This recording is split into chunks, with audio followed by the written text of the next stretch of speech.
Salam God Lovers.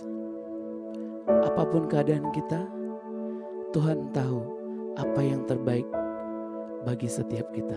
Mari pagi ini bawa hatimu, muliakan, puji nama Tuhan. Haleluya. Terima kasih Tuhan. Saat ku berjalan, kasih-Mu menerangi langkahku. Tak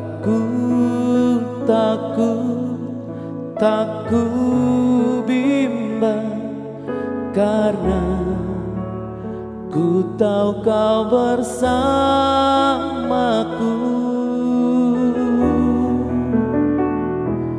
Kau lebih tahu yang terbaik bagiku.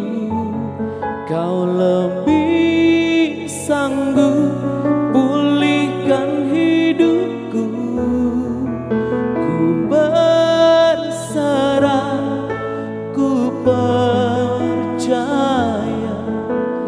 hanya Yesus penolong yang setia.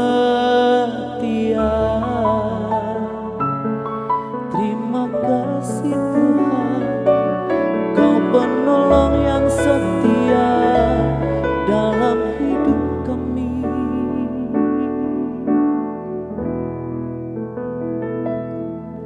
Saat ku berjalan, kasih-Mu menerangi langkahku. Tak ku bimbang, karena ku tahu Kau bersamaku. Kau lebih tahu yang terbaik bagiku. Kau lebih sanggup pulihkan hidupku. Ku berserah, ku percaya hanya Yesus penolong yang setia.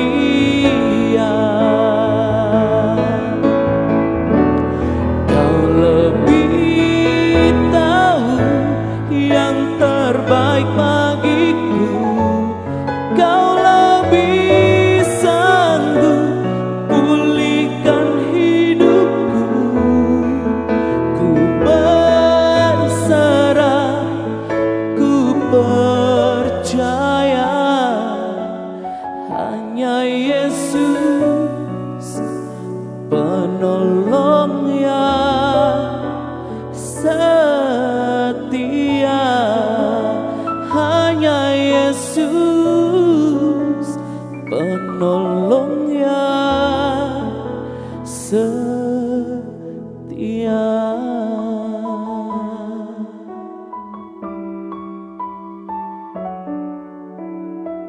Shalom, God Lovers. Apa kabar kita semuanya pada hari ini? Saya berharap kita bertemu dalam program Word from Heaven. Anda semua semakin bertumbuh di dalam berkat Tuhan yang Dia janjikan. Hari ini kita akan belajar jangan mencela orang lain. Orang-orang yang berbahagia, yang mau hidup tenang dan mempunyai kedamaian, dia tidak akan pernah menggunakan waktunya untuk mencela atau membicarakan kekurangan atau kejelekan orang lain. Saudara yang dikasihi Tuhan, di dalam kitab Roma 14 ayat 13, dalam terjemahan firman Allah yang hidup, di situ dikatakan, jadi mulai sekarang janganlah saling mencela Sebaliknya, hiduplah demikian rupa sehingga saudara tidak menyebabkan orang lain tersandung dengan membiarkan dia melihat saudara melakukan sesuatu yang dianggapnya salah.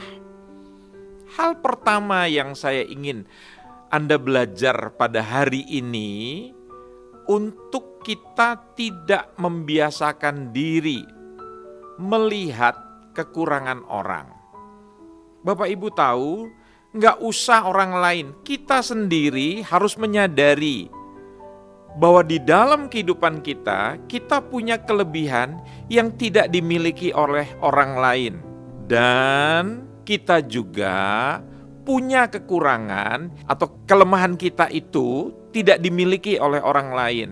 Seharusnya kita menyadari sebagaimana kita berharap orang lain bisa menerima kita apa adanya tanpa mencela kita, tetapi mereka menjadi orang yang mensupport kita, mendukung kita, mengapresiasi kita, bisa menerima kita apa adanya. Seharusnya kita juga punya pikiran yang sama untuk tidak membicarakan, mempercakapkan pendapatnya yang tidak sama dengan kita. Itu adalah kemampuan yang disebut atau hasil daripada kedewasaan. Coba lihat, orang tua tatkala melihat anaknya yang kecil ngambek, apakah orang tua juga ikut ngambek? Yang ada dia mengerti, memahami anaknya. Ya sayang, iya mau apa? Orang yang dewasa akan bisa lebih paham, bukan mencela atau bersikap yang sama dengan anak yang ngambek itu. Kita juga ikut ngambek. Boleh paham maksud saya ya Bapak Ibu Saudara-saudara. Jadi kalau ada orang yang perbuatannya tidak baik, karakternya tidak baik, tidak untuk dibicarakan, tidak untuk dicela. Kita sering membicarakan para pemimpin kita. Kita sering membicarakan presiden kita. Kita sering membicarakan para tokoh masyarakat. Bapak Ibu, hilangkan semua kebiasaan karakter yang buruk itu. Berbahagialah orang yang tidak duduk dalam kumpulan pencemooh. Jadi jangan terbiasa untuk mencemooh, mencela orang. Atau Anda diundang, diajakin makan, hanya untuk Anda diajak untuk menjelekan orang. Hindarilah percakapan-percakapan yang demikian. Anda punya kemampuan untuk tidak larut. Dengan cara bagaimana? Anda bilang, boleh nggak kita berdoa buat orang itu? Boleh nggak kita cari kesempatan untuk bicara dengan orang itu? Karena pada waktu kita mencela, kita mempercakapkan tentang pendapatnya yang tidak sama dengan kita, itu sebetulnya menunjukkan ketidakdewasaan kita. Dan orang dikatakan dalam Roma 14:13 tadi, justru bisa siak, bisa mencela kita malah. Malah mereka tidak akan melihat kita bisa menjadi sosok teladan. Mari kita belajar Bapak Ibu, mulai hari ini jangan membiasakan. Tuhan meluaskan loh. Ya, semua itu terjadi, Anda boleh lihat, diberi kesempatan yang orang tidak lihat tapi Anda lihat. Tujuannya buat apa? Untuk mengajar kita menahan mulut supaya tidak mencela. Saya seringkali mengatakan, kalau perkataan Anda itu hanya membuat orang lain menjadi luka, sebaiknya ditahan. Dan sebelum diucapkan, pikirkan dulu. Dan kalau harus diucapkan, kata-katanya harus disusun, jangan sampai merugikan orang lain. Ya kita memang harus menegur sesama kita, bukan mencela. Saya bilang pada anak-anak saya, nak, kalau kamu tidak belajar, kamu kan punya mimpi, punya cita-cita yang hebat. Nah bagaimana kamu bisa jadi orang hebat kalau kamu tidak belajar? Sebaliknya saya bisa mencela, orang kayak kamu, anak kayak kamu, mimpi jadi orang besar. Ngaca.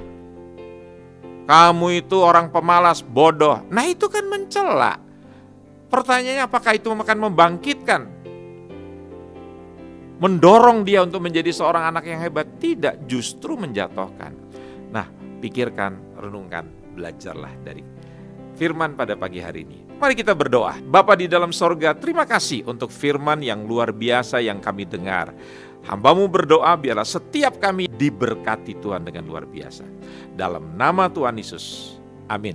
Bagi God lovers yang merasa diberkati, tolong bagikan link YouTube ini kepada keluarga, kepada kerabat, teman-teman dan kenalan Anda. Saya percaya sebagaimana Anda diberkati, mereka pun akan menerima berkat Tuhan yang luar biasa. Tuhan memberkati kita sekalian. Shalom.